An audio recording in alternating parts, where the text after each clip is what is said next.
Okay. All right, guys. I think I want to set an objective for us all. We've all suffered with MTI. We've had lots of joy, and a lot of us have had joy working our investments through MTI, whatever that was. And in the end, it's taken a lot of us by surprise, and a lot of us are hurting really badly.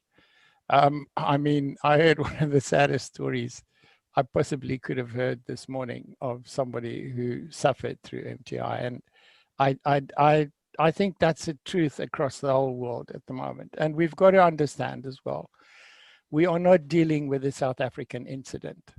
Although the major players were in South Africa, we have investors all over the world. There are investors everywhere in the thing. And I'm just going to run some statistics so that we can actually see the enormity of what we're dealing with here. I mean, the media is reporting billions of funds that have got lost in the form of Bitcoin. All the trading was done in Bitcoin, and it was basically you couldn't get into the system without bringing Bitcoin into, without buying Bitcoin and getting into the system with Bitcoin. The problem with that is, to an extent, it's difficult to trace, and that will be covered in our discussion today as well. Then the other thing that we've got to remember is, and it's borne out by what we've sort of gathered, but we can't confirm yet. Apparently, there were 280,000 odd investors, and this was claimed by the MTI people themselves. Secondly, we can verify that sort of statistic from what we've seen on the tracking on our website as well, the statistics on our website. And what we know is, out of the 280,000, only 90,000, that is apparent as well, 90,000 were South African investors. That gives a massive percentage of investors outside the borders of South Africa. And I think that if we actually ended up putting the money together, I think probably 70 to 80% of the actual Bitcoin came from outside of South Africa. Obviously, the people who use the Bitcoin in South Africa bought the Bitcoin comes from the international market. So it's not a South African currency. It's not the beans that you use for trading in South Africa. That's the sort of figures that we've got bouncing around at the moment from the knowledge that we've got. The other thing too that's really, really important here, that from the statistics of our website, we've had nearly 500,000 hits on that website in something like 4 days. And out of that 500,000, 28% of those hits are coming from America, one country, America. Only between 49 and 53% of the hits are coming from South Africa. And we are better known in South Africa than we are anywhere else. But the rest of the hits, the rest of the interested parties are coming from outside of South Africa. And that's statistically on our website. So if you were to do that and say, okay, best case scenario is only half the investment came from outside of South Africa. If you go to the statistics that we know, you're looking at nearly 3/4 of the investment coming from outside of South Africa. So it is in one sense really, really important that we realize that the world will look at South Africa, how we deal with this whole matter. How well it's dealt with, how well it's communicated, and it will reflect on what the world will see South Africa as. And although it's something people don't realize, but in the end, people will think, oh, geez, you remember that Ponzi scheme? This is probably one of the biggest ones in the world. I don't know if anybody is aware of anything that has got away with such a wildfire has burnt anywhere else and then fallen over. I'm not aware of any myself, I must be honest, except not this magnitude. This is going to have international repercussions, and what we must stand in as South Africans, or as people in this investment, we must be able to walk out of the recovery as proud people that it was handled efficiently, effectively, and to the best of our ability. And I'm sure that we must also realize that the world outside is ready to stand up and help us, because there are American dollars that are involved in this. And there are some very, very powerful forces that will come along to sort this out. I don't want to be in the team that is going to be challenged on what has happened here. Okay, that be it as it may. What I'd like to do now, I think, Hendrik, would you like to just briefly tell us about the legal and liquidators that are here, and then whoever you don't touch in your introduction, I will briefly introduce. Good afternoon, everyone. I'm Advocate van Staden from National Bar Council of South Africa, and one of the legal counsels that's participating in this case. I just want to introduce the liquidator that you'll see here is Mr. Christopher Roos. He's from Sebenza Trust. It's a person who raised his hand now. He's also very much experienced in many years of liquidation experience. Then also like to introduce Mr. Zen Dippenaar. If Zen, if you can just raise your hand for us, please. He's an auctioneer with many years of experience in auctioning, as well as having worked for an asset forfeiture unit and having been involved in various big cases all over South Africa. Then my colleague down in Cape Town from the Cape Bar, Advocate Toby Bernardi. Toby, can you hear me? I think he's a bit muted. Thank you, Hendrik. I can hear you. Okay. Toby is the counsel that appeared against us and opposed the application initially, and he's down from the Cape Town Bar Council. And unfortunately, I don't know if Dani Steyn is on, the attorney. Dani, Yeah, are you on? Hendrik, I think he was feeling a bit ill this afternoon, so I don't think he's with us this afternoon. I had a short communication from him before the time that he was going to try to get on. It could be that he's got an internet problem. Okay. Okay, that's the liquidator as well as our auctioneer, and then counsel who was part of the case. Chris? Okay. Okay, then the Yolanda is here. She's basically covers legal matters for RAG whenever something comes up, as well as we also very much consult with Hendrik as well on legal matters as well, and he's kindly helped us, and so has Advocate Toby Bernardi as well in matters that are controversial or we've got problems with. And then there's Sharon. She's basically worked her guts out for RAG. I mean, if you guys can think that somebody did nearly 800 emails by hand yesterday to answer inquiries individually, that to me is an amazing achievement and a tremendous dedication to the work. Really, really, you want to try that. 800 emails, you've got to read it, you got to think what to answer, you got to write it, and you got to send it back. I'm not capable of that. That's superhuman. Big superhuman. Thank you so much for that. And then Stefan gets on in the morning at before 7 o'clock, 5 o'clock UK time, and he's still badgering me at 11 o'clock at night with stuff that has to be done. Thank you so much for that, Stefan. Okay, I think that's everybody. Have I left anybody out? I see there are two Toby Bernardis. I don't know who the second one is, but I'll forgive them for not introducing themselves at this stage.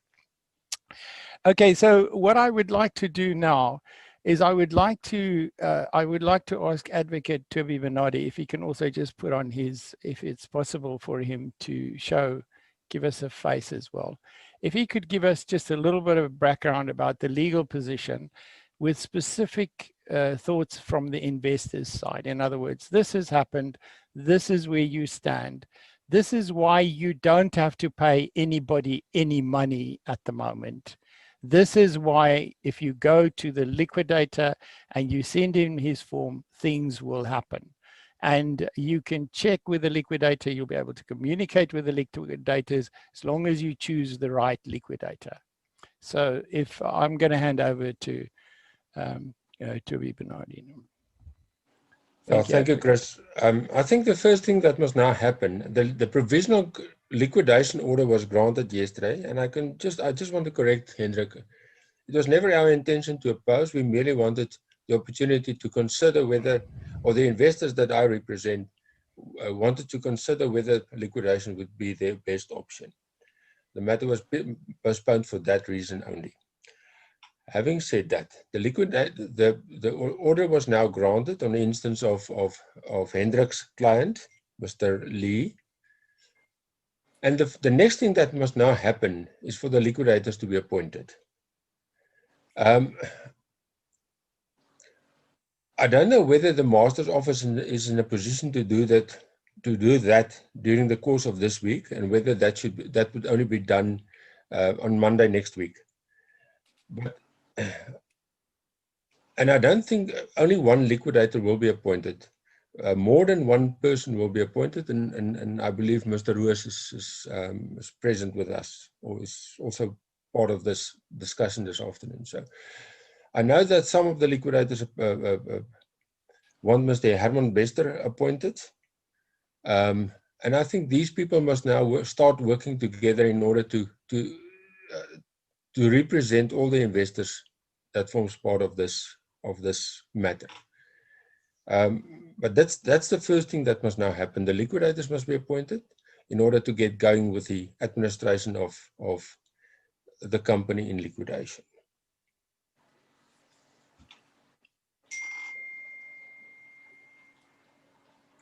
Chris, you must just unmute yourself. Okay, thank you for that.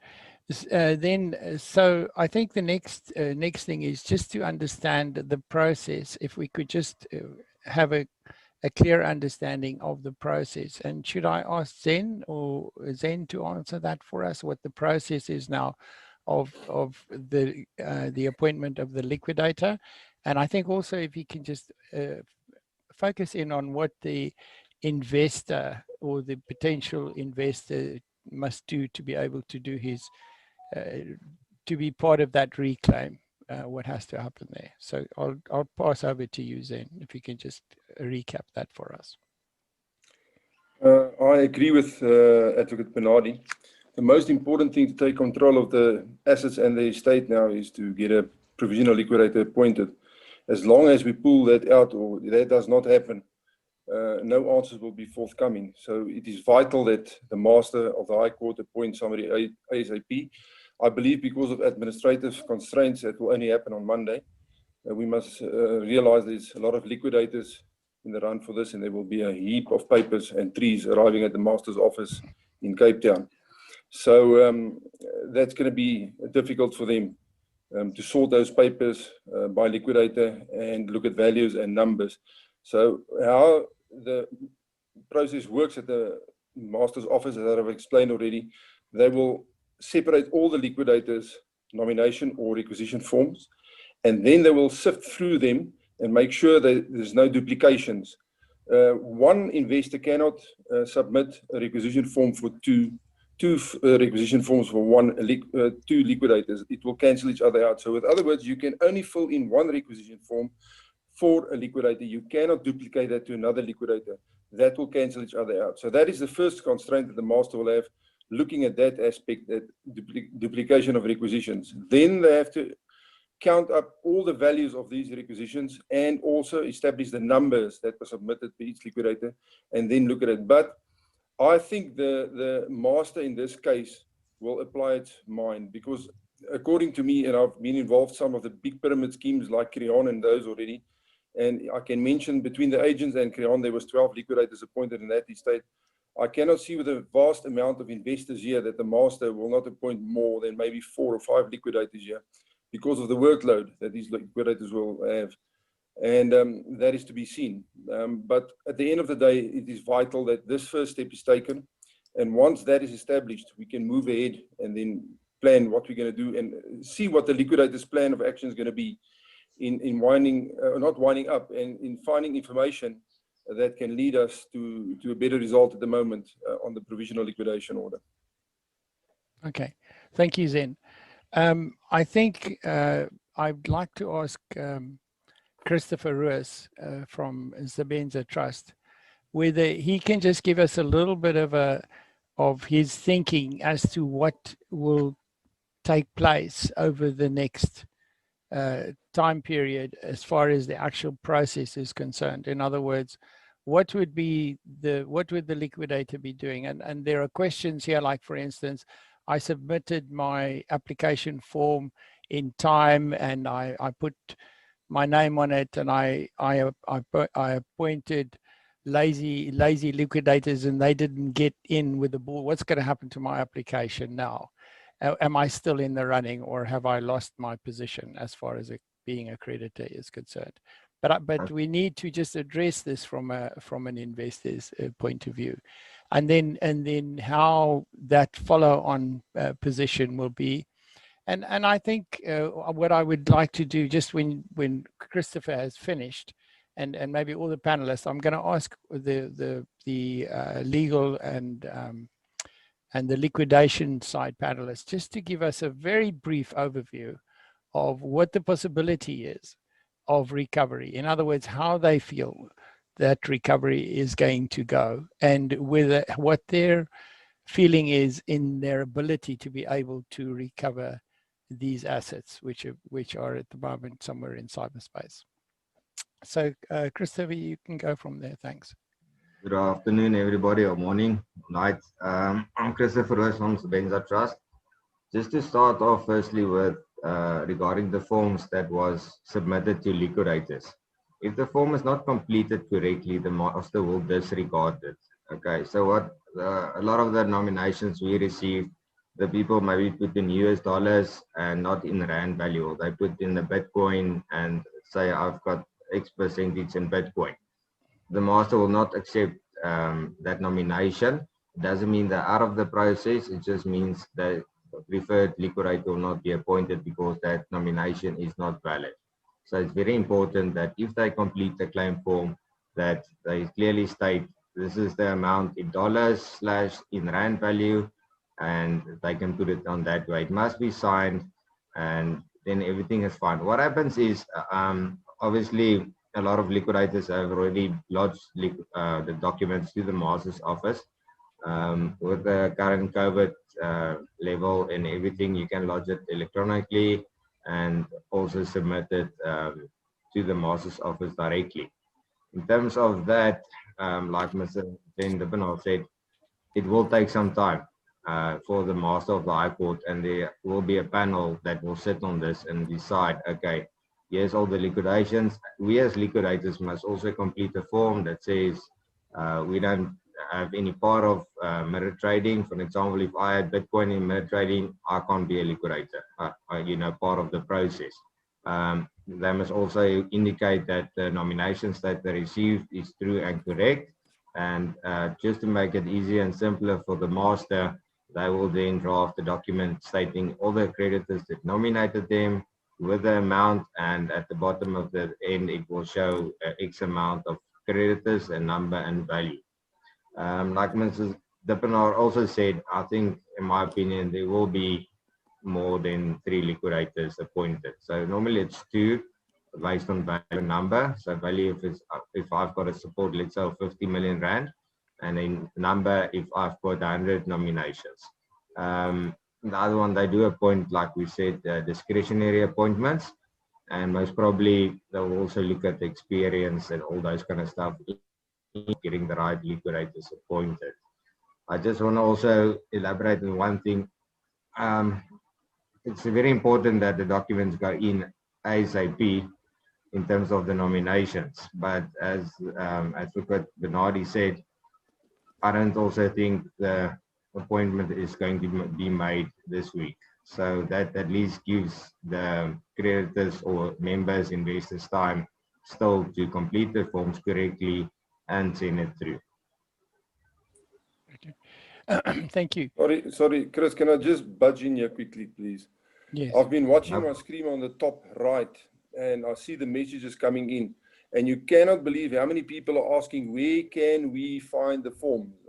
It's been coming over every couple of seconds. Where can we find the forms? I think, Chris, you can just collaborate on that because it is on your website. Okay. Yeah. what we will do, and I want everybody to understand this, we will set up the panelists that are present here and their bios and where the links are for the forms with the people that are here. But please remember, people, these are not the only liquidators that do exist. Okay, the only thing that we want to do is, we know that we've tried to draw people together that have experience on cybercrime, and that is the first thing you have to look at. There's only one asset there. It's not houses at this stage. There might be houses later in the liquidation and things like that. There might be farms and all of that. But the prime thing here is cyber. We have to look at it like that. And these people, all the people that are on this panel are here, all the people from that side of the recovery side are here as specialists of cybercrime. And it would be scary if we had to actually tell you how much of that has been going on. But there are only very specific people who can deal with that. And that's what this is all about. On our website, with yesterday's video that we put out yesterday as well, just giving a lead up to this, we also put on there the people who participated in that video and made certain recommendations for you to do your own evaluations. But the main thing you're looking for is people who have had success in that area, because without that experience, you're going to find it very difficult to start that whole process again and build up the investigative ability and procedures to be able to do that. I really want Advocate Bernardi just to give us a little bit of an oversight and also comments on what he's heard from a legal position, if he needs to add anything to that, and if I've said anything that's inaccurate as well. Advocate, your microphone is muted, so. Pardon. Chris, I don't think there's anything else, but may I, just before I proceed, I believe Mr. Pierre de Toy from Mostert and Bosman Attorneys, who's also got a huge amount of experience regarding these kind of schemes, is also with us this afternoon. Maybe he should also come in and explain his position. Yeah, I don't have a problem with that. Do you have an email? I might be able to send him an email, but if he can put his hand up, if he's attending, I can go look for him. Mind you, we've got 670 people here with hands up who want to. Chris, yes, sorry. Can you guys hear me? Yes. It's Pierre de Toy here. Oh, yes, okay. I'm trying to just there we are. Yeah. Okay. The second Toby Bernardi, sorry for that. I joined at the late stage, and Toby asked me, well, his attorney wasn't able to join the meeting to share my bit of experience with you guys as far as I can help. Just some quick background. We've been on the verge of actually bringing an application ourselves on behalf of a couple of investors. And then we heard that the application was launched, I think, on the 23rd. So we didn't proceed with that. We are at this stage looking at assisting where we can, and we've got about not sure about the number of clients, but a couple of clients. My firm has been I don't know why it happens, but we've been involved in from the legal point of view in about 5 of the Ponzi schemes, from the well-known matter of Mr. Herman Pretorius, the RVF matter, the most recent one of Presidium and Imagina FX. So we've been dealing with this, and specifically with regard to Presidium and Imagina FX on a very similar basis, where we got this forex trading and we've got cryptocurrency, etc. So we've been experienced. We've appointed some experienced experts to assist with the investigation. And so there's a lot of similarities between these two schemes. So yeah, just from my point of view, I think, as everybody already said, I think time is of the essence right now.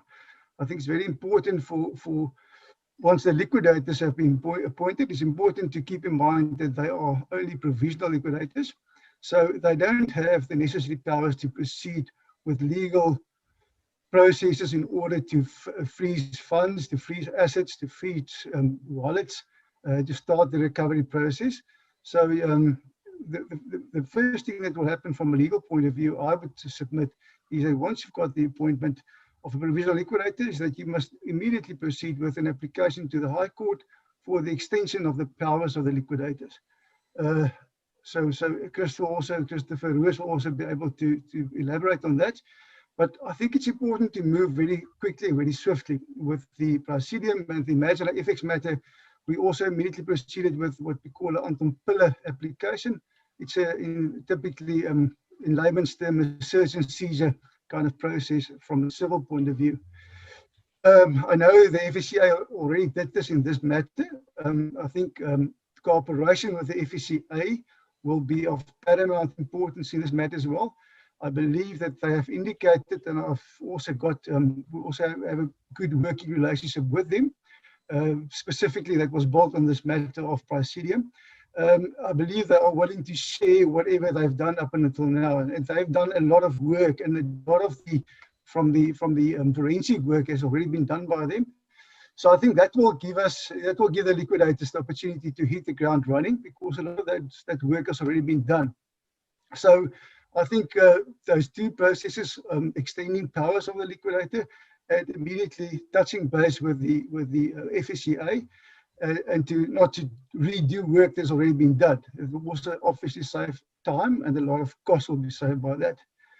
But to move swiftly, I think these things are, we're not talking about days, weeks. We're talking about days. You must literally get moving the provisional liquidators within a couple of days after being appointed.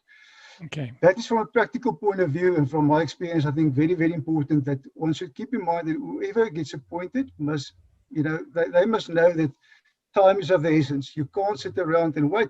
Unfortunately, with these kinds of assets that we're talking about not being tangible assets, you've got to really act very quickly, because, as we all know, it can be traded and it can be moved around and obfuscated in that way. Yeah, I think there are two issues here from a liquidator's point of view, and this has been in the discussions that we have been looking at as well.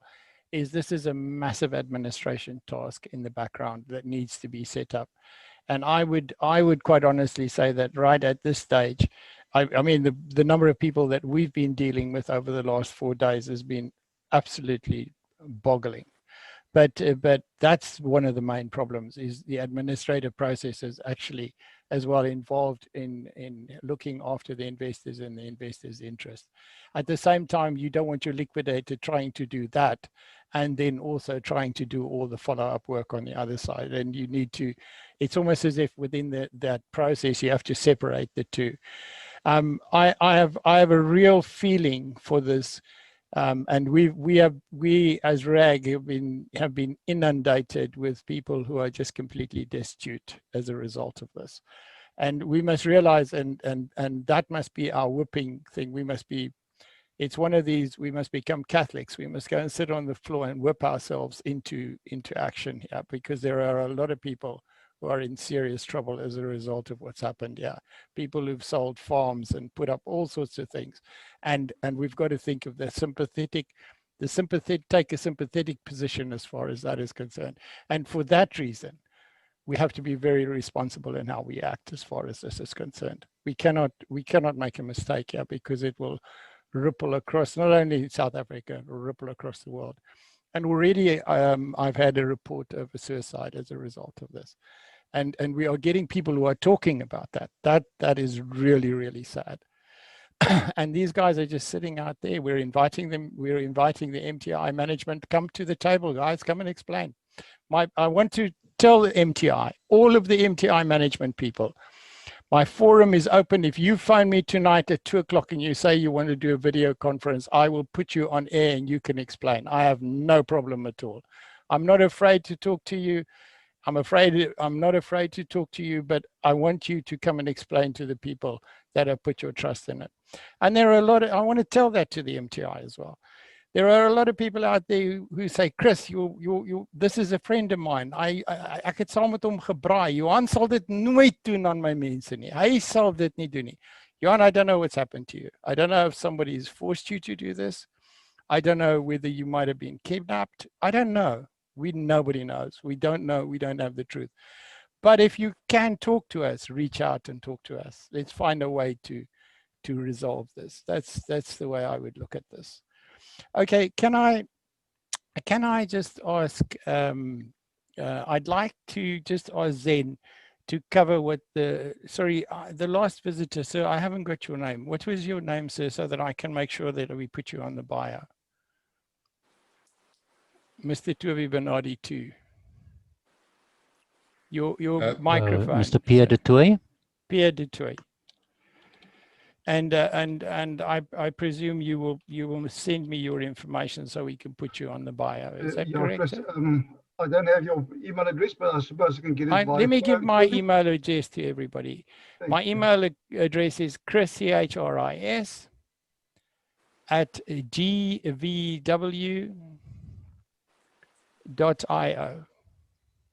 Chris, I will assist Pierre with that. Okay. 100%. Thank you. All right. Okay. Chris, again, I think what must happen once the liquidators are appointed, during the course of next week, we must then get together the legal representatives with the appointed liquidators, and then we must plan a strategy. Pierre, I don't know whether you agree with me, but during the course of next week, we have to sit and plan what our strategy would be in order to bring applications for purposes of extending the liquidators' powers, to bring an application for Anton Pillar application. We need a lot of documentation. We need a lot of information in order to get going with the administration of this matter, and everything should happen during the course of the next 2-3 weeks in order to make sure that the liquidators are in a position to start the administration of this company. But it's important that we, during the course of next week, sit and plan what must happen next. Okay. Yeah. So you have our every attention, and although we've been slated and slammed by everybody out there, we haven't asked anybody for a cent for what we've done. And believe me, there have been substantial costs from our side. No. And we're not crying about that. Our objective is we need to resolve this for the investors, and we have to get everybody working together, because the more we can work together and coordinate that, I absolutely agree with you. That's the way to solve this for everyone. And we must listen. And sometimes we just got to remember that the thing. I want to just raise one thing, which I want to just point out to you people that's happening at the moment. MTI have a support desk, a Zen desk. And on the Zen desk now, somebody, I think within their support group, is actually putting on the Zen desk, they must talk to us. They must talk and contact RAG. So when you see that the first time, everybody shouts and says you're part of MTI. We are not. The only part we have with MTI is they owe us Bitcoin. That's it. Nobody on our panel, nobody who works for us.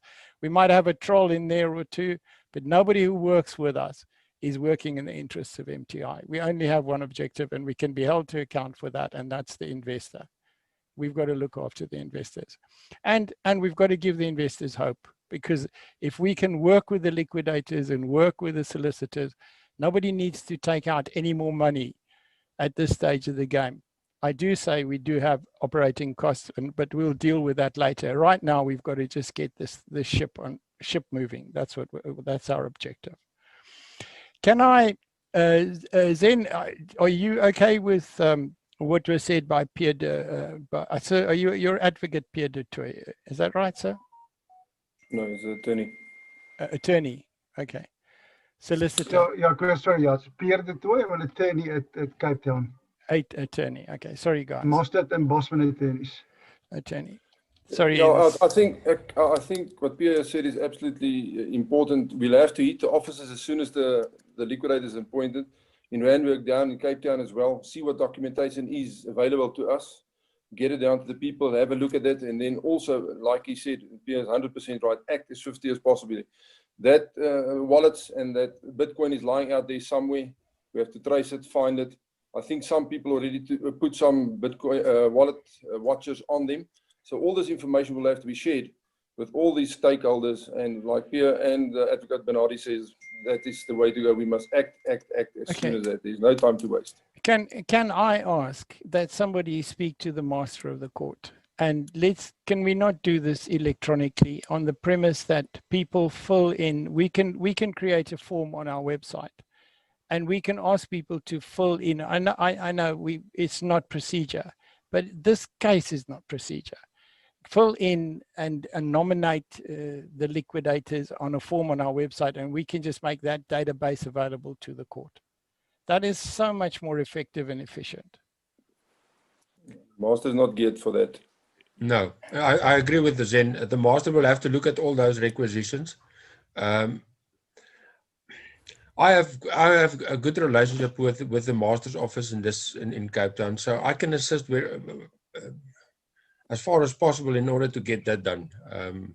Okay. So from my side, I will do whatever is necessary in order to get the appointment, the people appointed as soon as possible.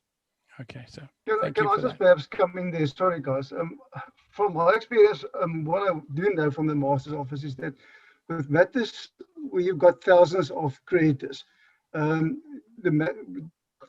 Christopher already touched on that, but there is the possibility of the master making a discretionary appointment. What does waste time is when you've got this huge amount of requisitions, and the master must work through that. And I promise you guys, it's going to take them days. They're not advanced technological wise. It's going to take them days to work through that, and it's going to waste time. It's not my place to really say too much about this, but I think there's room for the liquidators that's in the running to actually talk to each other. And when they approach the master and say, look, we've agreed amongst each other that there can be made an appointment jointly of the following, then the master have that power to make a joint appointment based on let's call it the consensus between the liquidators. Obviously, it will also be on the basis that those liquidators must have substantial support. Otherwise, why would you do that? At the end of the day, you're there to represent the investors and not your own financial interest. But that's something that I put out there. I think the liquidators can consider, because that may save us a lot of time. Okay. I think that calls for us to do something. I'm going to I'll talk to the senior people, and you people who are all on this panel can tell me if this will work or not. we will put up something where we can ask whoever contacts a specific page on our website to put in the basic information which is going to go onto the forms they are going to submit, and then to nominate. And we'll ask liquidators, we'll make it an open place for liquidators to give us a list of people that they can then nominate, which I'll pass through the advocates and say, are these firms credible? And then they'll have a credible firm list to nominate, and then we'll take that record to the master. We'll have it, the master can have it audited or verified, and we'll just take that. Let's say there are 44,000 nominations for Joe and 22,000 nominations for Peter. Can you not make a provisional appointment on this basis, and then call for those forms to be ratified? I mean, the master might say, well, this is all rubbish. We don't work like this. I know that. And my friend Christopher Ruiz is shaking his head and saying that's not going to happen. And so is Zen, who's got 22 years. So must I forget that? Is that a bad idea? It's going to be time consuming, and I don't think we are speculating if the master will accept that. Yeah, I can't see that the master accepting that. Can we get him on the line? Can we have a talk to him? Sorry, can I just say something? Let's just take it out of another point of view. So there's been hacks of people trying to hack the system and email address and so forth. So for them to say, listen, there's 3 million investors and we nominate 100 liquidators on the bots, on the forms, they can put that onto the system and it can just click on your website the whole time.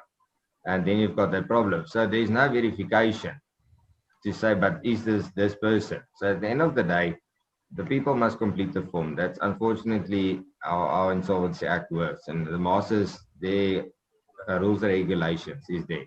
So Okay. they look at it, and that's the way it is. Okay. It's not, unfortunately, I understand what you want to do and make it easy and friendly for everybody. But if you look at the other point of perspective, you know, you can get 1,000 of your friends to go and click on it and you will be appointed. So, or they can appoint hackers and they will just run bots and you will get 3 million hits. Now the master's got to say, but you said 300,000, now you're standing at 300 billion. But I promise you now, the master of the High Court is not geared for this. There's no any directive, anything like that. They're not at this advanced technology in terms of verification, saying that person signed in, they are verified, this is this person, it's 100%. They're not there yet. Okay. Can I just cut in there? Sorry, just to support Yeah. Christopher on that. We've already got the system where they now very lenient because of COVID, that you can actually submit email requisitions. They actually moved back before COVID that you must, I think it's the other masters' offices the same, but in Cape Town, you actually had to lodge the original signed requisition because of the fact that there was a lot of irregularities with these things. So I think we already, you won't believe it, but I think we're already quite blessed with what we've got now, being that we can actually submit via email. And I don't think we're going to get any further with that. Okay. Yeah. Okay. So can I just summarize this, guys? I think we need to move on as well. There's lots of little questions I'd like to be answered. So I'm just going to summarize this, and if anybody says I've got it wrong, please jump on me. Okay. The first thing is locate your liquidator, download his form, fill it in, work out what your investment was in rand value. You can put the Bitcoin or the dollars or whatever with it, but the rand, the ZAR value is critical, and then get that form signed. Sorry, Chris. Yes, then go. Just on that point, you must work out your initial investment with your drawings that you got back. You cannot leave that out. So if you invested 1,000, you withdrew to 300, you have to submit 700. Okay. So you have to submit what you had left after you withdrew. Correct. So you submit that. That's your claim. Okay. Sorry, guys. I don't. Sorry, Zen. I know what you're referring to, but Christopher, you can perhaps come in here as well.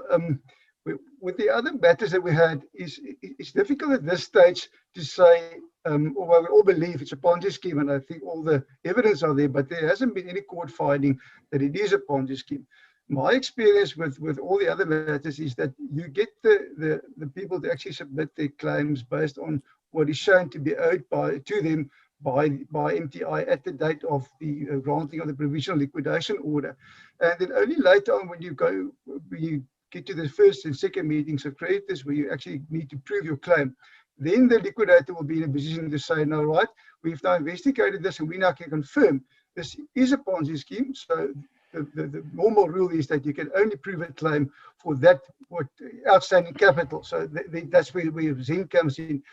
Sorry, Zen, I don't want to argue with you about that, but I think let's just perhaps discuss that, because I think that's quite important at this stage. I think a requisition can be for the amount that's reflected on the latest, whatever the document is, statement or I think it's important that we simplify it, because we don't, and I also realize, I think that the thing we can say to people is, look, this is the way you evaluate it, and there might be an adjustment because you had there were more withdrawals and there wasn't this amount of, because there's a lot of issues here.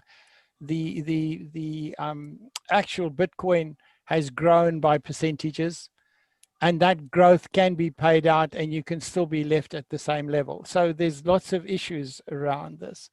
And I think to make those assessments now before we have any records whatsoever makes it very, very difficult. So I think I do tend to side on the side of what Solicitor Turbi Bernardi has just said, that maybe what we need to do right now is, Pierre, this name is throwing me. What Pierre has just said. Can we get an agreement on what would be the right thing to do? Yeah, I would really like Advocate Toby Bernardi to sign off on this. What we say has to be put on that form. Does a discussion around this need to take place, or can Advocate Toby Bernardi sign off on this for us? I think Christopher is perhaps the person with the correct experience about that. Christopher, what do you think? Your microphone, Christopher. Sorry, like our discussion of yesterday, we requested the members or investors to make screenshots of what they have of their wallets. So rather work on that amount, okay? If we get all the information from the servers and the Bitcoin and do the calculations and see, you know, what investor has what happened, what must go back to them, then we can tell the creditors, listen, this is what we worked out. If it was like this, that you invested Bitcoin, reinvested, and you never withdrew money, that's fine. So, but there will be some cases where, let's say, people got percentages back, and that would maybe be payable back to MTI. But to keep it simple, look at what on MTI's wallet says, complete that form on the first or second meeting of creditors. When you lodge a claim, that will already be discussed and say, listen, this is how we're going to work it out, and this is what's going to be there. They can lodge a claim, but we will also, as a liquidator, you must also scrutinize a claim. So like we said yesterday, just quickly, there may be some people that will take chances, say, listen, I've got 2,000, let's say 10 Bitcoins. So at the end of the day, we must look through and scrutinize all the claim forms, but that we will do based on if we get the access to the servers and if we work with the FSCI, all those kind of stuff. So the best is keep it simple. That would be my opinion, because else it's going to be a battle saying I invested so much plus this is the amount of money I earned. And it's just going to make everybody, they don't know where they're going to be. Okay, just the last thing, Chris, from our side on this point is that I think you guys already touched on it, but it's very important for everybody to keep in mind that the first process of requisitions is only to make your vote count for the appointment of a provisional liquidator. The process of formally proving a creditor's claim, that's a whole separate claim document with a lot more detail, and that will only then happen at the first and second meeting of creditors. And then, as Christopher explained, there is a duty on the liquidators to scrutinize, and then by that time, you will know whether it's a Ponzi scheme and on what basis the claims must be formally accepted. But it's two different processes, and the people must understand that what they are filling in now is a requisition, and that's got nothing to do with the proof of the actual claim eventually at the meetings of creditors. Okay. Could I ask Advocate Toby Bernardi just to tell us if that's going to be acceptable? In other words, what we're saying is what's shown on your screen, that's what you convert to ZAR, that's your claim at this stage of the game. Simple. Is that correct? I agree with you, Chris. On date of liquidation, which is yesterday, they must just calculate what the amount is on their screen and use that amount in order to submit their requisition form.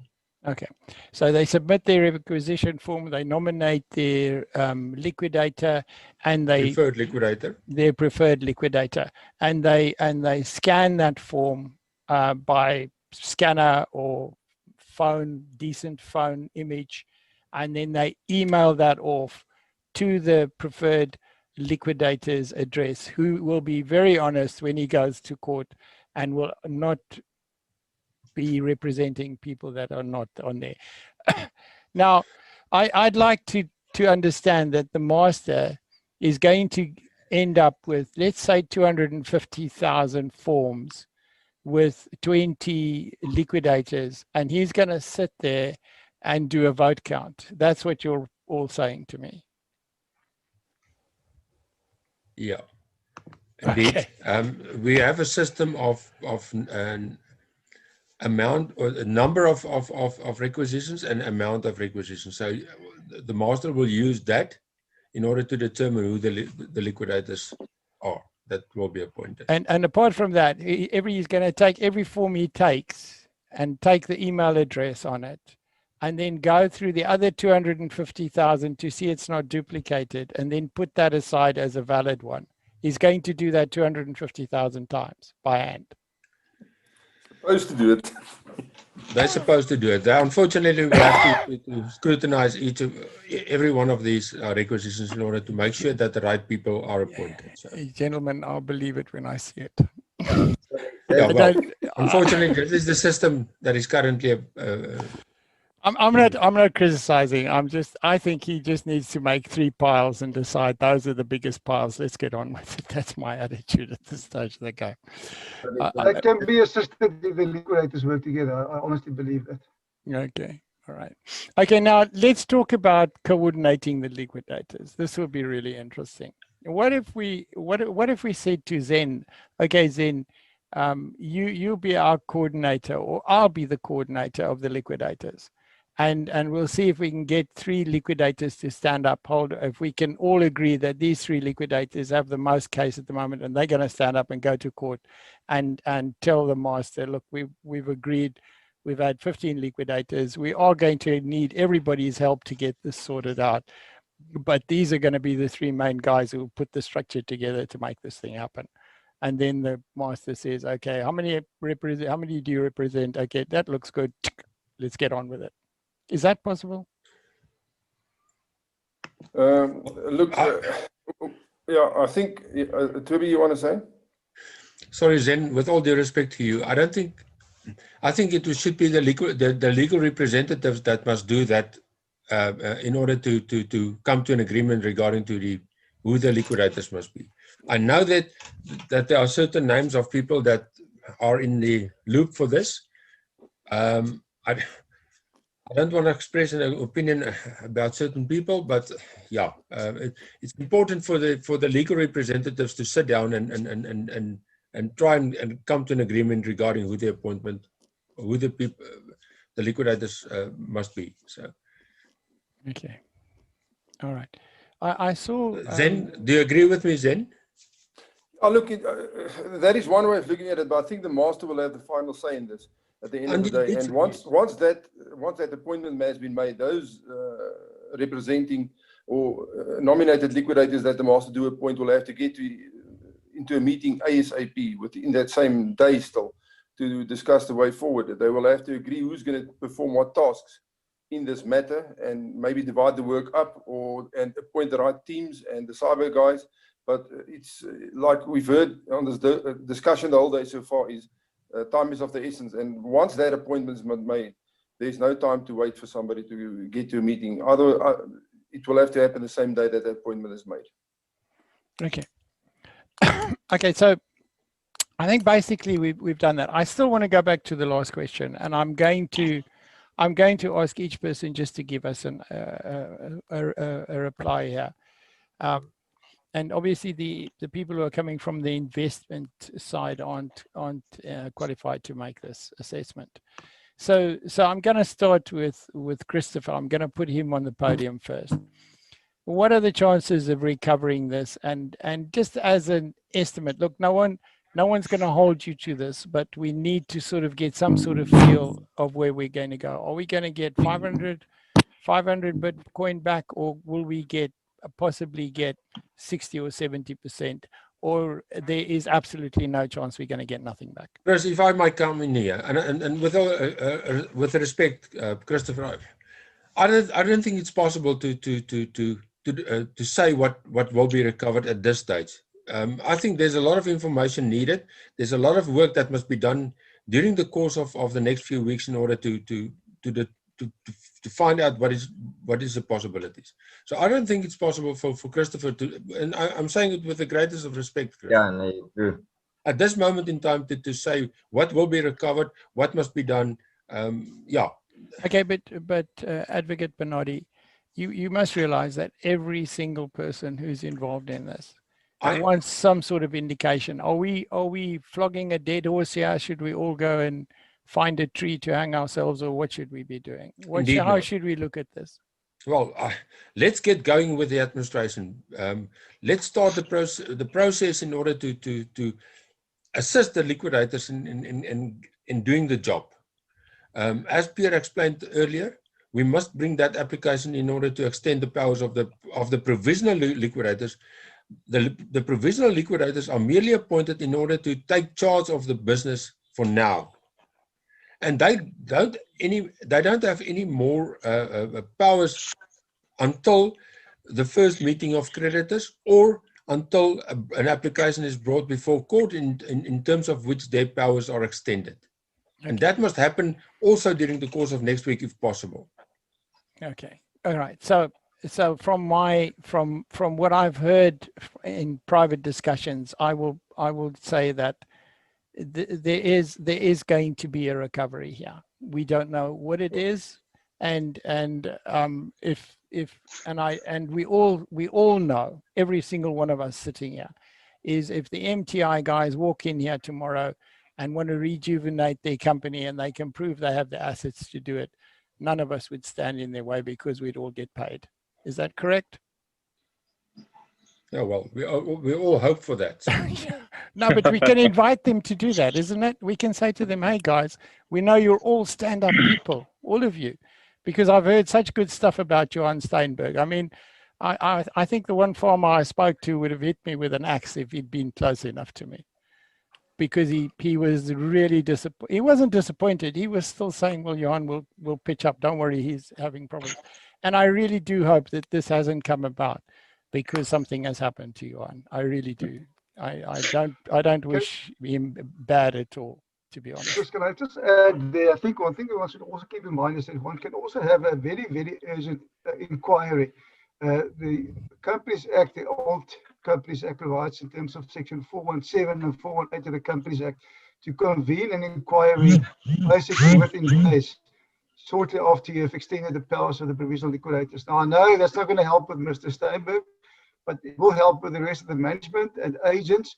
You can immediately start to get information and to start collect funds that's lying around. I mean, there's a lot of brokers and agents that receive vast amounts of money, and that needs to be invested and at least needs to be safeguarded forthwith.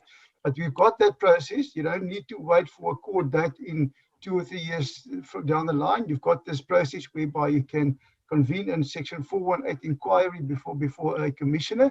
The court allows that. It's an application that you bring normally together with the application for the extension of powers. You also ask the court to convene such an inquiry. You've got that mechanism straightforward and right away to start questioning the people, and they're obliged to come to court and they're obliged to answer, even if it's incriminating answers. It just can't be used against them in a criminal court, but they are obliged to answer those questions.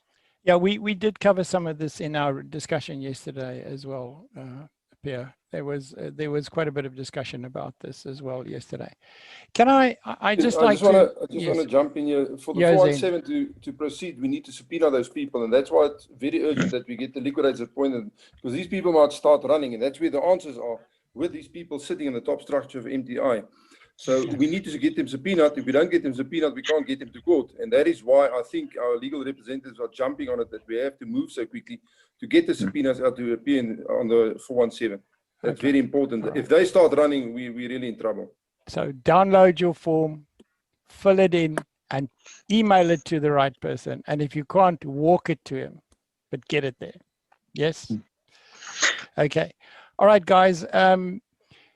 I think that sort of covers everything at this stage of the game. I don't know if any of our investor representatives have anything around this process at this stage of the game that we need to just think. Are there any just sort of latent comments that any of our official panel would like to put out? Advocate Bernardi? Yeah, Chris and Hendrik, you can come in here as well. Chris, we've got a very well-established Companies Act and Insolvency Act, which must be used in order to administer the company in liquidation properly, in the interest of every one of these investors. So for people sitting in the USA, we have a very good Companies Act and Insolvency Act which we can apply in order to get this done. I just want to concur with what Advocate Bernardi said. And that's why it's also very important that the right liquidators get appointed to make sure it's someone who will act in the best interest of the investors. And it would be good if the various liquidators can work together and the legal teams as well, because it will speed up the process and make things much easier.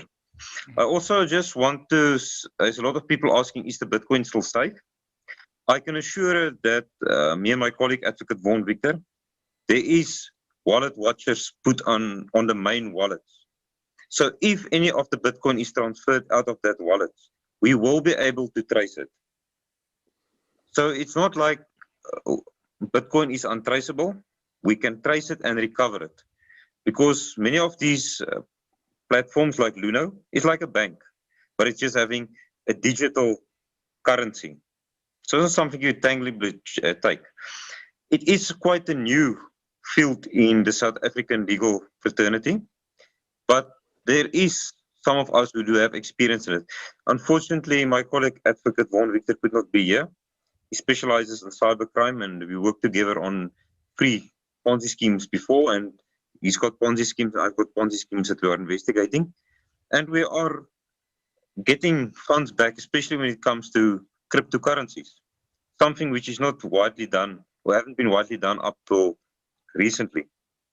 So the investors can relax a bit that there is being looked after at least the digital currencies. And if the right people get appointed, it will just strengthen everyone's claim.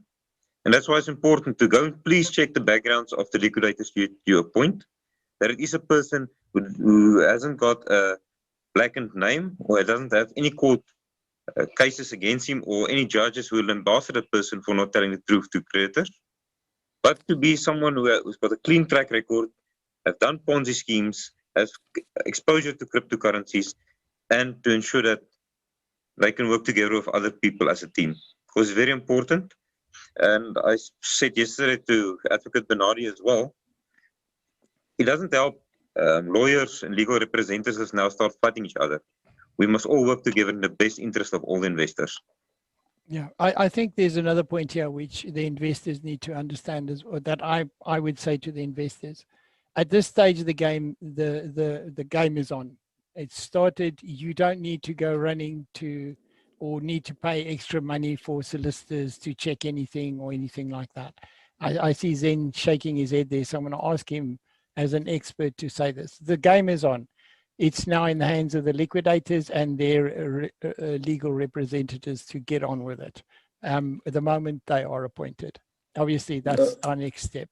Is there any of you want to add? I just want to add on with Advocate Bernardi, and just calm the investors down outside there, and tell them that the Insolvency Act itself has got a lot of teeth in it.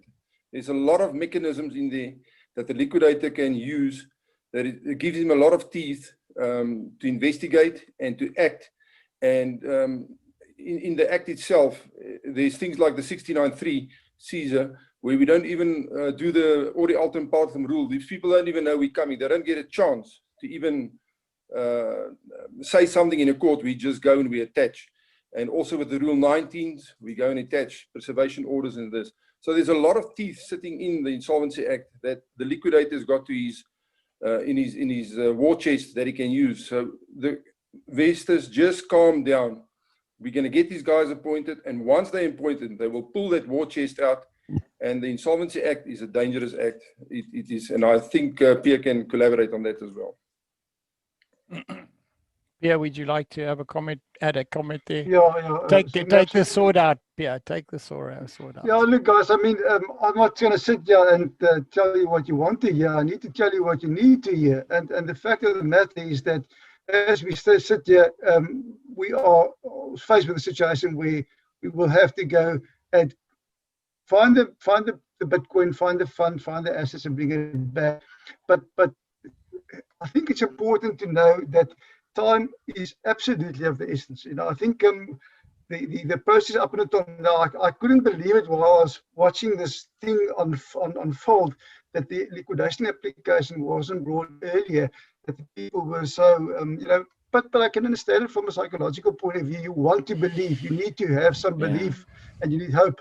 But especially before forget Christmas, about it. yeah, especially before Absolutely. Christmas. But that's water under the bridge. From here onwards, one really have to put the foot down and work. And time is of the essence. And absolutely, Zen, there's a lot of mechanisms that you can use, but you've got to drive the process. It's not something that just happens. You really need to put your foot down and put a lot of effort into this, because it's the next 2 to 3 weeks is absolutely paramount.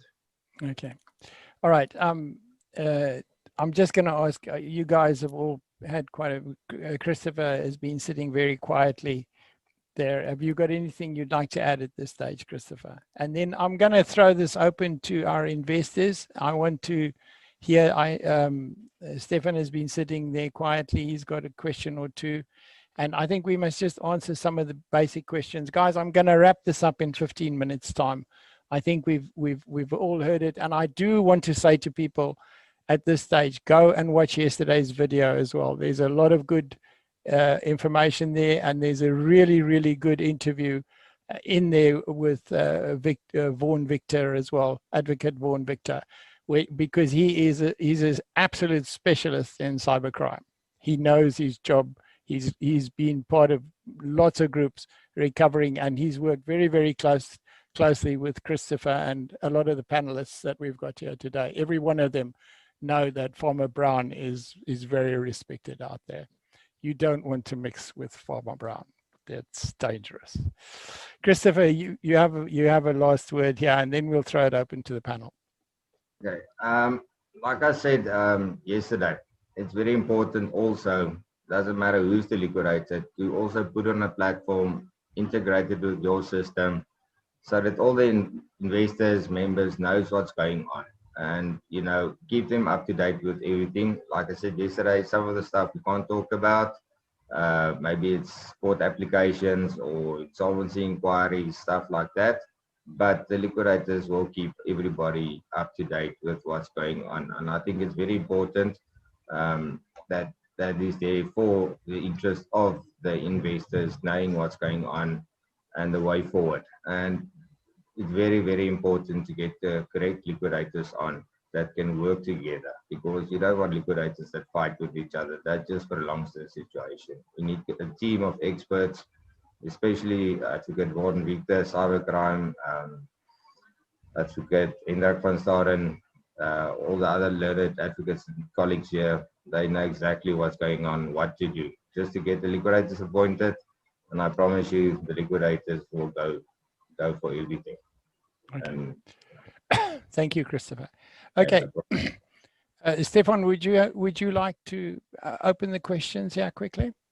Thank you, Chris. On behalf of a multitude of investors with the same question, I'm going to ask some of the questions that's come up. The first one being, what has been touched on now, is what value do I put on the form that I have to submit? Can we suggest then that people use the value of the Bitcoin on their MTI front page, and the value that's given on the front page, can they put that in? As many members tell us that they can't remember, or they don't know how to find the value at which they bought the Bitcoin. Can they just put the current Bitcoin price as per the MTI front page on the form that they fill in as the and convert it to the Rand value, so that they can put in a claim? Can one of the panelists just take that, and please be brief about this? I think we've covered this already, but can one of the panelists just cover that? Advocate Bernardi? Yeah, I think that is what they must use for now. Their claims will be properly ventilated at a later stage. For now, just fill in that amount. Okay. Thank you very much, sir. The second question that's come up quite often is people who opened accounts for their children, for minors, and along the same lines, people who opened accounts for other adults, for example, domestic workers, elderly parents, maybe friends and family. How do they handle multiple accounts, and in some cases people say that they sponsored those people with their own funds. Do they put in a claim for the under the individual's name? Do they put a claim in and under I their know name? some people who put their dogs on as well and gave them accounts as well. So we need to know how this is. There anybody in the panel who wants to take this? So it means minors and maybe old people who've got carers or somebody looking after them. How will this be dealt with? It's basically you've got to address, is it a single form, and do you declare that you are covering this for somebody else, including the dog you submitted a claim for? You actually put some Bitcoin in for their later life to be, if you, in case you pass away, and how should this be handled, or should it, if it's significant, be handled and not be thrown in the mix at the moment? That's the question. Would somebody like to field that specifically? I can give it a go, then Christopher can perhaps just elaborate. I think when it's a minor, the guardian or the parent or normally the person that will represent in the minor whenever there's any contractual action that must happen. So I think if it's in the child's name, it's important to keep in mind that you've got it. Put the name on that's on the investment. Otherwise, it's not going to tie up. So if it's the child, it must be in the name of the child, but it's duly represented by the parent or by the guardian. It's a bit more difficult when it's a major, because then you would have to have a power of attorney to represent that person and to sign on behalf of that person. Otherwise, it will have to be the person, him or herself. I think, Christopher, perhaps if you want to come in there, but yeah, that's basically how I see it, the two situations where you've got a minor and where you've perhaps got an elderly person that's no longer in a position to take care of his or her own dealings. Okay, if I can also just add also something there, just add to that. Another thing is also, even if you gave Bitcoin to start another account for someone, there is people now who owns Bitcoin, but they don't have a wallet. Now, a Bitcoin wallet is registered to a certain person. So it can become very difficult if you sponsor someone, that person don't have a wallet, to prove actually that it belongs to that person because it was paid out of someone else's wallet. But it is also something that the liquidators will have to take a look at. Christopher? Yes, definitely. In terms of that, let's just go back to the first one. If it's a person that's older than, in South African law, older than 18 years, they must sign the form. If you have a power of attorney, maybe a court order stating that you can sign it, then it's 100%. In terms of, let's say, you open wallets for a couple of people that don't understand the Bitcoin, MTI stuff. In terms of that, we must just make it easy and say, listen here, sign the forms, we can split that on later. Because at the end of the day, the claim forms and what's at the back office will correspond. And then we can work it from there on. That's what I would suggest, to make sure, you know, everybody gets the nominations in. Yeah. Okay. All right. I think that if we will set up a questions thing that we'll try and answer. We'll for this specific area. I think we need to address that. Don't you think, Stefan? Yes, there are 100%. going to be some complicated questions, but I think True. in simplicity, if you had an account with MTI, it had a number, it had a sponsor on, that identifies it as an account. And the figure that's on that account, it goes on your form. Which wallet it came from, how it got there, that can all be sorted out in the admin before, but that becomes an entity. So if I had a dog, which I had, and he had my surname and I put his name on there, which was quite feasible within the way they were working, then that's just an account, and I can claim for that account and later try and explain it and sort it out. That's the way I see it. Advocate Bernardi, do you have any comments there? At one stage, I thought you were going to throw a brick at us so that we would listen. I've got nothing more to add. Are we okay? A reminder, the guardian must complete the form, and for any major person, that person must complete the form himself, or you must have a power of attorney in order to comply. Okay. Is that all right, sir? You good? Yeah. Okay. All right, Stefan, any other questions that you've got at the moment?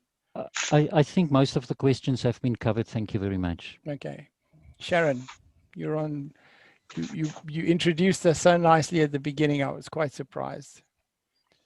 Thank you, Chris. I just have a couple of questions that have come from MTI investors. I'm an MTI investor myself. The first question is to the advocates, and maybe Advocate Hendrik, you'd like to cover this one in particular. We're being asked about the MTI liquidations. That's what they're calling themselves. There was coverage in the media last night announcing themselves, etc., and a lot of confusion because over Telegram groups they're saying, hey, we're handling this case, and people are now confused because obviously they don't know which liquidators to support. Can you just clarify who they are, because they are saying they handled the case, and rightfully I know that you, Turby, and the advocates on this call in actual fact handled it. Thank you for the opportunity, Sharon. There was an attorney firm in Rondebosch who sent out claims that it was they who brought the application, and it was their application that was successful yesterday in the High Court. Unfortunately, that went to the media, and the media reported as such. I already communicated with some of the media houses the correct information. I spoke to the news editor of ENCA, Mr. Paul Dunn, and this evening they will be broadcasting a rectification in that regard, in which the correct story will be featured. It's very unfortunate that people do make claims, and such claims can actually have repercussions. I'd like my advocate Toby, who's more senior than myself, to also just elaborate, because there is certain actions that can be taken if advocates and attorneys spread lie in the open media. Yeah, am I correct in saying that they will need to rectify this with saying, look, that was a misconception. We aren't as displayed by the media. We need something like that from that attorney's firm. It would be good if they can put it out, but I doubt if it will happen. But as I said, some of the media houses already started rectifying it. The ENCA news edition that clip has already been pulled from the air and is no longer accessible. And as I said, they will air apology in that regard. But it is very unfortunately that attorneys or advocates make claims which is not true in the media, because we are all here to serve the courts, as we are also working in the best interest of justice. Toby, is there anything that you want to add to that? Yeah, Hendrik, I totally agree with you. I don't know, I haven't followed any of that. So it's unfortunate if people conveyed such misrepresentation. So I agree with you, that must be rectified immediately. Okay.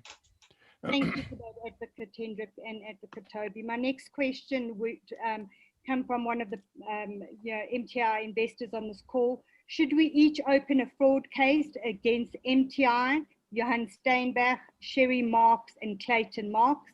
I'm reading this straight off. It is a question from Steve Kremek. I hope I'm pronouncing your surname correctly. Sharon, if I may come in here, I think before things like that are done, we must wait for the 417, 418 inquiry that Pierre talks about, in order to gain information regarding what happened in this scheme. So yeah, I think let's start with the liquidators appointed, get their powers extended, and then we bring up 417, 418 inquiry before court in order to get that information. Yeah, I think that we've got to allow the liquidators and the solicitors to go at this. If you get a bunch of other stuff going, you might have to start opposing things, and we're going to be distracted. I really think that whoever feels that they need to do something, let's get the liquidators appointed, submit a document. You don't need to get a solicitor to do it. You submit a document, you say, look, I have this information. are you dealing with it? Are you acting on it? Because if the more we hold up, there are lots of things happening here. If all these investors walk into the court tomorrow with some sort of interdict or thing, you're tying up the courts.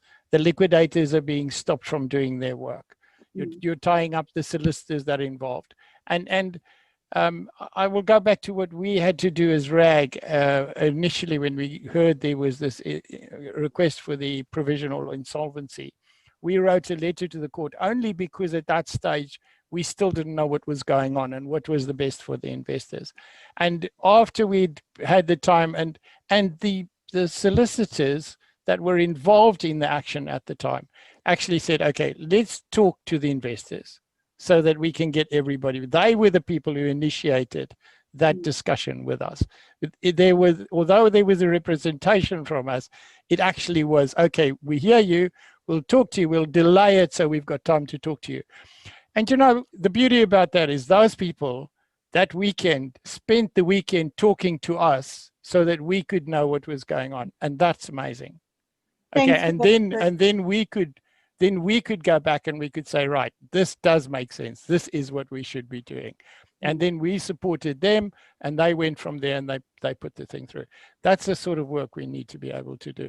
Sometimes it was just a take two, what's going on here? Is everybody going to lose everything? What's going on? What is the situation? Once we'd spoken, and it was the whole weekend, believe me, it started Christmas Day, it didn't stop until I was still working at like 3 o'clock in the morning on Tuesday morning, trying to get to grips with things and sort things out with investors and everybody else. And then everybody pulled back. They let the guys do their job. And we're now in a position where we can get on. And we still say to MTI, please, guys, please save us all this pain and heartache and bring back this stuff so we can get on with our lives. Really, really, that's what I want them to do. Come and sit with us. You don't even have to bring it. You can prove how much of that is yours. No problem. Talk to the liquidators, whoever is appointed. You can reverse this thing. So don't tell me Johan's a good guy. Let's see the good guy come into the room. Absolutely. Okay, the next question is from Chris Parks. In a news article, he read those who received more than they paid into MTI can be asked to return or contribute to the liquidated estate. I think that's a premature question. I'm not going to field it. I'm going to leave that for the liquidators to resolve later. Field it to the liquidators, this particular question. I know. I don't think we need to speculate at the moment. We don't have information. I think that's speculation right now. Mark Grant wants to know, I read somewhere that there's a priority payout structure, i.e. South African females first. Yes, I'm on that. I'm on old bugger. I'm on that one. Does this mean overseas investors will get paid last? And I read this out because I feel it's obviously out there somehow. And yeah, we need to. I can see Zen is just itching to answer this one. Zen, please address it because I don't want questions to go unanswered. So Zen, if you can just come on, Zen, you need to pitch in on this one. I think this is the right answer for Christopher. But there is in the act there is a prevalence payout where that is on bondholders and security holders and stuff like this. But this will be handled a little bit different, and we are also faced with something where we've got international currency here. We've got a Bitcoin that's not in a formal currency of any denomination of any country. So I think Christopher should bet this one, especially in our biggest problem here. SARS might get involved. That's the only thing I'm worried about. Christopher, have you got a comment there you'd like to add, or Advocate Bernardi or Pierre? I think Advocate Bernardi can go first, and I'll add something. It's fine.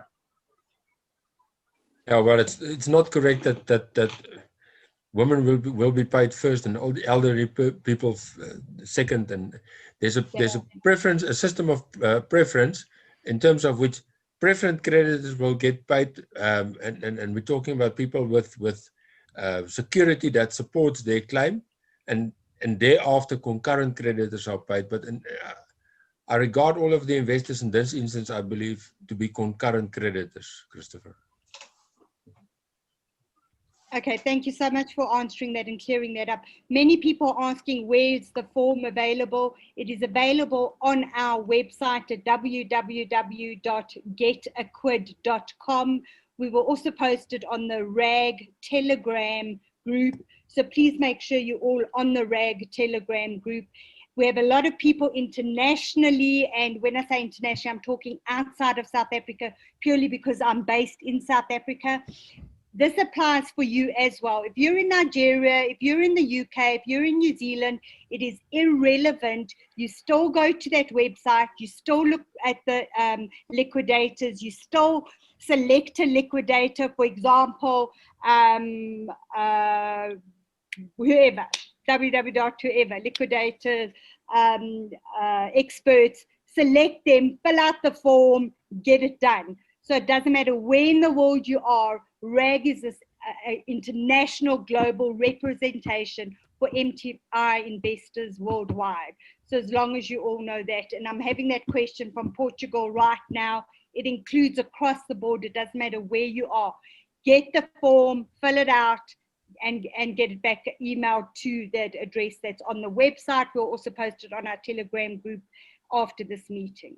Okay, I'm getting beaten up here because I didn't allow that other question. So let me just visit that for a second and just tell you the intricacies of what we're dealing with here.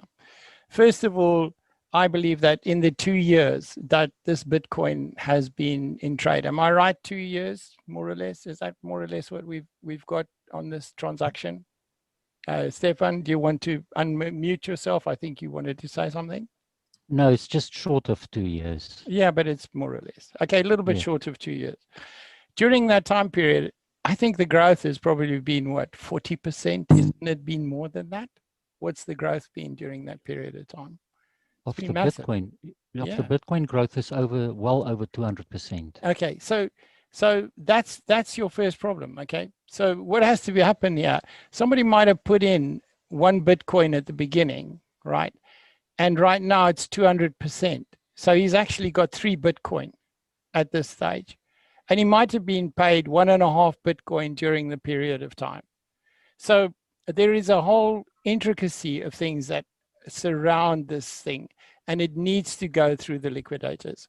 The liquidators will look at all of these factors. They will consider these factors. Don't withhold. What the simplest thing to do right now is put your claim in what you had on your screen. That's what everybody's been telling you today, because everything else becomes too complicated. You don't know what the value was when you bought it. You don't know how much it grew in natural growth. You don't know whether that growth is you might just have withdrawn the growth and you still have the original value. So for a person to answer that today is not going to be very easy, unless you've got immaculate records and you've got growth graphs and all these sort of things. Whatever you say is going to be superfluous till you have the statistics. That's the way I look at it. Gentlemen, is that the right sum up of that? Christopher? Yeah, definitely. Once we have all the information, obviously, the experts in Bitcoin, Vaughan and I forgot Hendrik, and we'll also get auditors in to verify everything, work it out, see who must get what's the real percentage, what they must get, if the percentage is real or not. Also, that's another factor. I'm just saying it's a possibility that it may be like some of the stuff that I read, it said it was a false program that they ran. But in any event, that's just speculating. But at the end of the day, we can only work on facts, and that we can do once we get all the stuff. But as far as I know, as soon as the liquidators are appointed, all the other authorities will work with them, give them the necessary information, and with that, they can immediately start with the necessary court applications to extend their powers and go full on and do this urgently. It's a matter of urgency to get this and secure the assets and the Bitcoin and everything. That's the most important. Okay, I've got one question here, which is I just to talk about roles a little bit. I think if Zen can just explain to us, because I've got a question here which says, what is the auctioneer's role? Why is he on the panel? And I think that's important because basically he will be the one who actually goes and sells the houses and the cars and everything else. Am I correct? Zen, would you want to take that, field that question? Why is the auctioneer on this panel today? And what is the auctioneer's role in this liquidation? Okay, the auctioneer is the man on the ground that will bring the money in, except for the Bitcoin. That we will have nothing to do with. But as soon as we start litigating against the other parties, I don't want to deliberate on that too much now. The attorneys will obtain certain seizure orders from the courts, and also some sequestrations will be put in place, and liquidations most probably will put in place as well. And we will go and seize and secure the assets and bring that in, and then we will realize those assets. So we will assist the attorneys in securing assets. We will assist them in doing the seizures for them. In some magistrate areas, the magistrate don't like 69.3s to be done by the auctioneers themselves. They want the sheriff to assist. So that is where the auctioneer plays a very, very important role in getting their assets and realizing it at good prices so that the investors get good money back. If you don't have good auctioneers with good footprints, it becomes costly. And if you don't have good auctioneers with good credentials, you also have a problem. Assets might go missing, assets might be sold. We've got a saying in the industry that you can American auctions, but I don't want to go into that. So you need a credible auctioneer to bring the assets to the books and bring the money to the books at the end of the day. So it's a very integral part. Your law side, your liquidator side, and your realization side. They all work hand in hand, and no estate can go without them. Okay, and another comment I've seen a lot of, yeah, people are worried about the assets. Sorry, Advocate Bernardi, I'll give you the floor in a minute.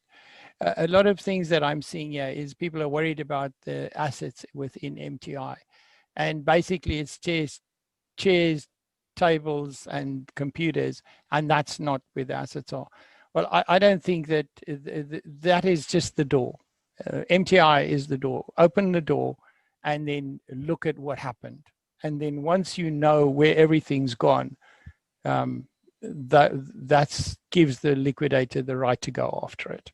Because in the end, that's what a liquidation is all about. You are not protected just because you are not in the company or not part of the company. If you participated in the money that came into that company and it was transferred to you, you have a responsibility to answer to.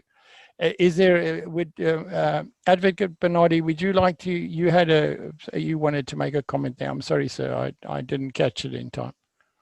Yeah, Chris, all I wanted to say is everyone will have to work together in order to secure and make sure that the best possible solutions are found in this matter. So we need the assistance of proper auctioneers like Zen in order to assist us in getting this done. Okay. All right, so I'm going to give each panelist, I don't know if there's any other glaring questions, or is there anything else that needs to be addressed here? Sharon, are you putting up your hand? Just quickly, they are asking still about the form. On the form are all the liquidators mentioned there. No, if you go to our website, you will then see the different liquidators mentioned. I, as an MTI investor, I'm going to tell you what I did last night. I went onto the back office. I looked at the various liquidators. I selected liquidators that had got experience in a global footprint as far as cryptocurrencies, as far as Bitcoins, and not your regular liquidators. So I, Sharon, I'm not giving anybody advice here.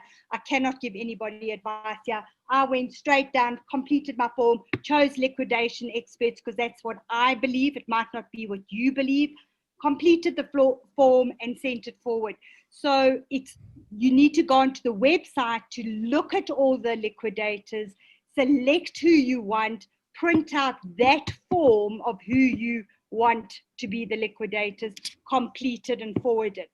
No matter where you are, Stacey, you're in the USA asking the question, no, do not go see an attorney. Do not go and put money on legal costs or anything. Go to our website, look at the liquidators, no matter where you are in the world, select one, fill out the form and send it to the process that's on our website. It's as simple as that. Let's not make this whole process difficult. Yeah, or expensive, actually. It's not necessary.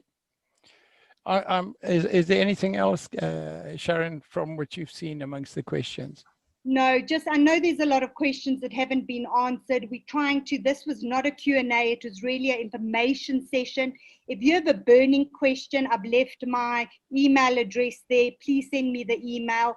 I won't get it all tonight because I think I've got over 1,000 emails already, but I'm going to get back to you. Everyone deserves an answer to your question. I will get back to you. But please know, we're not ignoring you. We're not going, oh, we're not going to ask the Glynis's question or Genevieve's question. There are so many questions because there are 280,000 members with questions. Yeah, and we're all volunteers at this stage of the game. Everybody in RAG are volunteers, including our advocates, by the way, ladies and gentlemen. So we really need to say thank you to them as well. And the liquidators and auctioneers are here. This is in the interest of the investors. Yes, Christopher. Yeah, sorry. In terms of all the questions and answers, obviously we can't go to that now today. But if I could suggest, if they can maybe just look at all of them, copy and paste them onto a document and send them through. I've got a lot of pre-prepared questions and answers. Obviously, this is a bit of a different case, but I'm willing to, in some cases where I can't answer the question, I'll put it on and they can then look at it. Also, these people of other countries, they must just use Google Translate and to translate it into their language. That I've seen it's also a problem. Sharon and I can have a meeting with you afterwards to try and streamline that process. That would be absolutely great. Thank you. Okay. Okay, so I'm going to give each person a wrap-up opportunity. It's going to be a bit of a mess. Advocate Toby Bernardi, you are the most senior amongst us at the moment in legal terms. So I think you need to start by telling us all what we know and we don't know and suggest where we go from here. So. Yeah, Chris, I differ from you. I might look the oldest, but no, let's get going. Let's get the liquidators appointed as a matter of urgency in order to start the process. And hopefully we can have the liquidators appointed on Monday and we take it from there. Okay. Advocate Hendrik van Staden, I think you should speak for yourself and also for the farmer. I missed the farmer here today. He's very clandestine and powerful when he's on the call. Okay. We just like to tell the investors to relax. It's possible to firstly get back your Bitcoin, although if it's paid out, if Mr. Johan Steinbergen then don't step out, it might be that you'll be paid back in rands. But believe me, there's people looking into your best interest. I did have a question from various people also already, but what about previous Ponzi schemes in which there's a possibility that the same people are involved with? And if there's people with BTC Global, I'm aware that there is a law firm currently busy with that, or at least 2 law firms. So if you lost money in that, just be on the lookout. There's a possibility that you might also have a legal action quite soon in that regard. But for myself and my colleague Advocate Vaughan Victor, we have to work in the best interest of the investors. And that's why we're also working with RAG to ensure that we can protect your interest to the utmost best. And we're also here to work with my senior Advocate Toby Bernardi. Thank you. And I think Solicitor Pierre de Toy, sir, would you like to have a word quickly? Wrap it up. Oh, thank you, Chris. Just to wrap it up, I think what everybody said is, of course, very important, and I keep repeating this. Time is the essence. I think for the moment that whoever the provisional liquidator gets appointed, they must proceed with applications to extend their powers forthwith and without any delay. And then just on the choice of a liquidator, and I'm not here to promote any liquidator, but I think one should keep in mind that for me, it's just as important to make sure that the liquidator is somebody that has dealt with bigger estates in the past and with bigger matters, especially with fraudulent schemes. The issue with regard to Bitcoin recovery, etc., one needs to keep in mind that, of course, there's a lot of experts that specializes in this field. And of course, you also have an advocate, like Advocate van Staden, that knows the area.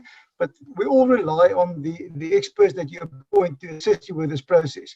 I think that's something important to keep in mind. Don't just make a decision on the most appropriate liquidator solely based on his experience of recovering Bitcoins, but on his track record as a liquidator that dealt with big estates in the past and that's got a good track record. He must be hardworking, honest, and I think that's the most important thing. If that's the person that meets those criteria, I think that's the person that you should go for. Thank you very much, sir. Thank you for that. And then Zen, I'm going to ask you, maybe you can wrap up what's on your mind for us, sir. I agree with Advocate Bernardi, but I like what Pierre said now. We want a liquidator that's honest and hardworking. That's what we're going to need here. We don't want loafers. We don't want dishonest people here. Not that I say all liquidators are dishonest, but I've seen things around in my lifetime in the auctioneering industry. So I agree solely in this matter with Pierre on this matter.